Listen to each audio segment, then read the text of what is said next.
Trying to force people to understand you is exhausting. Some of y'all are carrying emotional weight that God never asked you to carry. You're trying to control conversations, trying to control people's reactions, trying to control how people see you. And every time they misunderstand you, you replay the conversation in your head. Maybe I should have explained it differently. Maybe I said too much. Maybe I didn't say enough. Meanwhile, your peace keeps getting delayed, waiting on someone else's understanding. That's a burden you were never meant to carry. I used to be an overexplainer. If someone asked me a simple question, I'd give them a 5-minute answer trying to make sure they understood my heart, my intentions, my reasoning, making sure there was absolutely no room for misunderstanding, and somehow I still walk away feeling misunderstood. That used to frustrate me because I honestly believed if I could just find the right words, they'd finally get it. But here's what I eventually learned. Some people aren't misunderstanding you because you explained it poorly. Some people aren't ready or willing to receive what you're saying.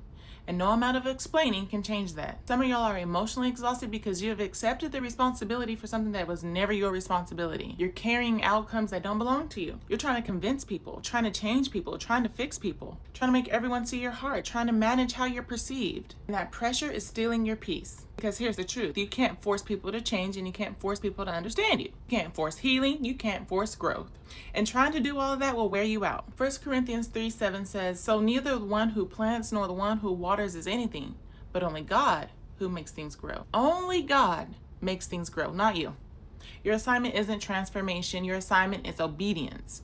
Plant the seed. Have the conversation. Speak the truth in love. Pray for them, show them kindness, set healthy boundaries, and forgive when it's time. Release the outcome. Because what someone chooses to do with your words is between them and God, not you. Peace doesn't come from getting everyone to understand you. Peace comes from knowing you were faithful. Even if they never apologize, even if they never agree, even if they never change, even if they never see your heart, you still have peace.